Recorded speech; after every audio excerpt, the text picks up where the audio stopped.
दोस्तों, स्वागत है आपका मेरे चैनल पर। आप कैसे? उम्मीद करती हूँ आप अच्छे होंगे। जय श्री कृष्णा फ्रेंड्स।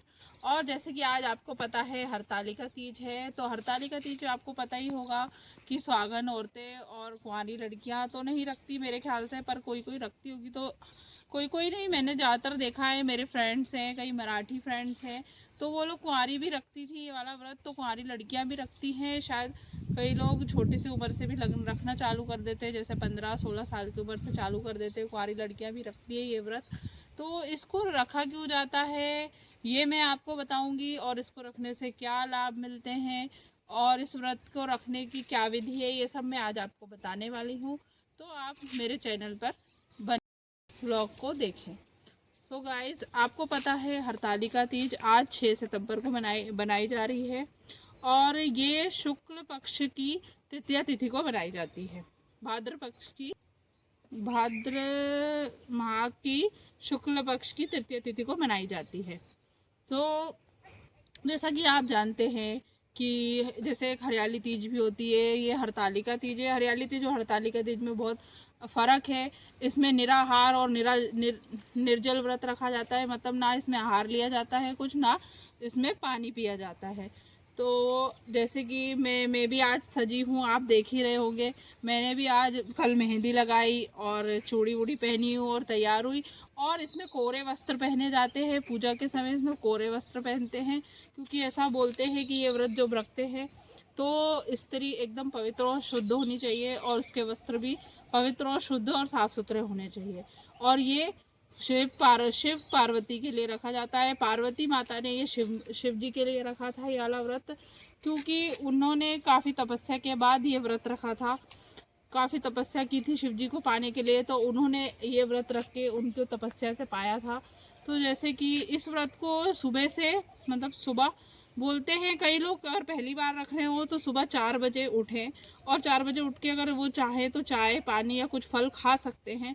वैसे तो कई लोग नहीं खाते, पर बोलते हैं अगर जो पहली बार रख रहा है तो अगर ऐसे शुरुआत करेगा तो उससे क्या होगा कि अगले अगले व्रतों में भी उनको दिक्कत नहीं होगी, क्योंकि ये व्रत एक ऐसा व्रत है कि एक बार जिसने रख लिया तो इस व्रत को कभी भी नहीं छोड़ सकते, चाहे मरते दम तक। बोलेंगे एक बात कि स्त्री इस व्रत को मरते दम तक नहीं छोड़ सकती, क्योंकि ये व्रत अगर रख लिया तो इसको रखना जरूरी ही है। इसलिए इसको सोच समझ के ही महिलाएं और लड़कियां इसको चालू करें करना, क्योंकि ये व्रत बहुत ज़रूरी होता है रखना। अगर छोड़ेंगे तो हो सकता है आप पर कोई आपदाएं आए, या आप पे पति पर कोई दिक्कतें आए। इसलिए मैं चाहती हूँ कि अगर आप ये रख रहे हैं तो सोच समझ के रखिए, और रख रहे हैं तो इसको जीवन भर इसका पालन करें। तो इसकी शुरुआत हो जाती है सुबह सुबह से।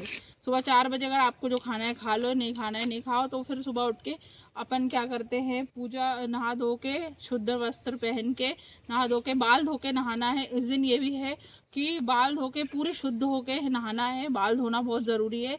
सुबह उठ के पूरे अच्छे से शुद्ध होके नहा के कोरे वस्त्र पहन के सबसे पहले पार्वती और शिव जी की पूजा की जाती है। पार्वती शिव जी की पूजा करने के बाद ये व्रत में, अब जैसे अगर आपने सुबह पूजा कर लिया, दीपक लगा लिया और ना वो कलश रख दिया, सब कुछ रख दिया पूजा में, तो ये सब तो आप रख देंगे। लेकिन शाम को क्या करना है, ये व्रत तो आपको पता ही होगा। इस व्रत में सारी रात जगा जाता है। सारी रात जागकर ही इस व्रत को पूरा किया जाता है, क्योंकि इसमें बोलते हैं कि रात भर जाके, और शायद मतलब बोलते हैं कि रात में भी 2 से 3 बार इसमें पूजा होती है। एक तो 12 बजे पूजा होती है, सुबह 3 बजे पूजा होती है, और 5 बजे भी पूजा होती है। और इसमें जितनी बार पूजा होती है उतनी बार ही नहाकर पूजा में बैठना पड़ता है।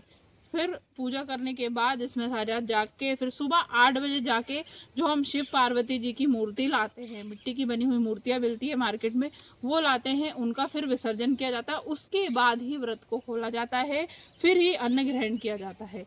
तो ऐसे करके इस व्रत को संपन्न किया जाता है। और सुहागन औरतें अगर ये रखती हैं तो उनको पूरा 16 श्रृंगार इस दिन करना ही चाहिए। जैसा कि आप देख रहे हैं, मैंने भी पूरा 16 श्रृंगार कर रखा है। तो इस दिन सुहागन औरतें रखें तो पूरा 16 श्रृंगार करें, और 16 श्रृंगार करने के बाद, पूजा करने के बाद अपने पति की लंबी आयु और अपने पति की आयु भी लंबी और अपने पति को स्वस्थ रखने की कामना करें। तो ये व्रत इसीलिए ही रखा जाता है। अगर आपको मेरा व्रत में रात में जब पूजा करते हैं तो एक फुलेरा बांधते हैं। फुलेरा क्या होता है? फुलेरा एक फूलों से एक गोल सा, मतलब समझ लो एक फुलेरा बोल रहे हैं ना, तो एक गोल सा फूलों से सजाया जाता है। उससे क्या है, वो फुलेरा वो जो शिव पार्वती जी की जहाँ पूजा की जाती है शिव जी की, उनके ऊपर बांधा जाता है और वो फुलेरा बांधा जाता है। अब ऐसा भी होता है कि कई लोग एक ही फुलेरा बांध लेते हैं, जैसे कई मोहल्ले में या किसी एक के घर में फुलेरा बांध लिया तो 5, 6, 10 औरतें एक ही जगह पे पूजा कर सकती है।